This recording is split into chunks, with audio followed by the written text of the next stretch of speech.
Once upon a mountaintop, three little trees stood and dreamed of what they wanted to become when they grew up. The first little tree looked up at the stars twinkling like diamonds above him. "I want to hold treasure," he said. "I want to be covered with gold and filled with precious stones. I will be the most beautiful treasure chest in the world."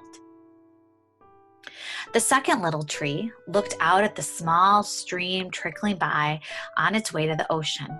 "I want to be a strong sailing ship," he said. "I want to travel mighty waters and carry powerful kings. I will be the strongest ship in the world." The third little tree looked down into the valley below, where busy men and busy women worked in a busy town. "I don't want to leave this mountaintop at all," she said. "I want to grow so tall that when people stop to look at me, they will raise their eyes to heaven and think of God. I will be the tallest tree in the world." Years passed. The rain came, the sun shone, and the little trees grew tall. One day, three woodcutters climbed the mountain. The first woodcutter looked at the first tree and said, "This tree is beautiful. It's perfect for me." With a swoop of his shiny axe, the first tree fell. "Now I shall be made into a beautiful chest," thought the first tree. "I shall hold wonderful treasure." The second woodcutter looked at the second tree and said, "This tree is strong. It is perfect for me." With a swoop of his shiny axe, the second tree fell. "Now I shall sail mighty waters," thought the second tree. "I shall be a strong ship fit for kings." The third tree felt her heart sink. When the last woodcutter looked her way, she stood straight, tall, and pointed her bravery to heaven. But the woodcutter never even looked up.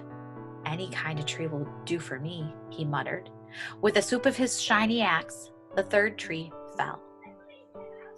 The first tree rejoiced when the woodcutter brought him to a carpenter's shop. But the busy carpenter was not thinking about treasure chests. Instead, his work-worn hands fashioned the tree into a feed box for animals. The once beautiful tree was not covered with gold or filled with treasures. He was coated with sawdust and filled with hay for hungry farm animals. The second tree smiled when the woodcutter took him to a shipyard. But no mighty sailing ships were being made that day.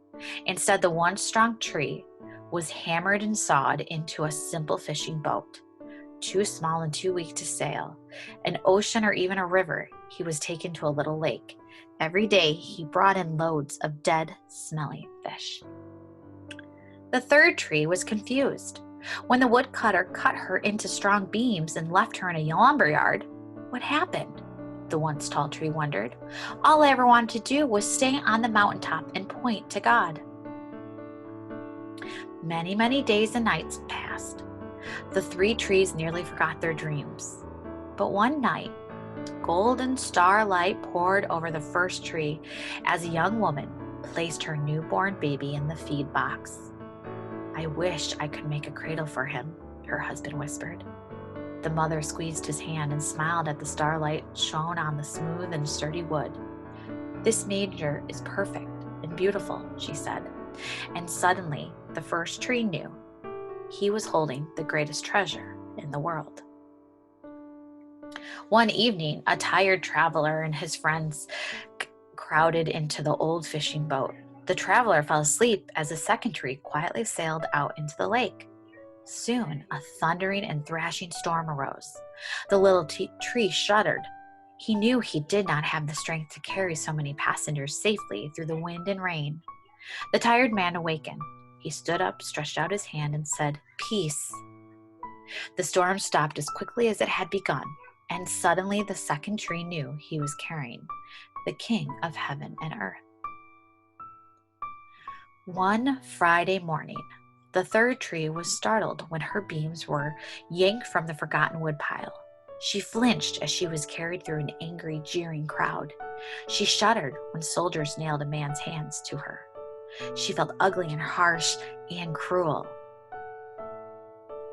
But on Sunday morning, when the sun rose and the earth trembled with joy beneath her, the third tree knew that God's love had changed everything. It had made the first tree beautiful. It had made the second tree strong.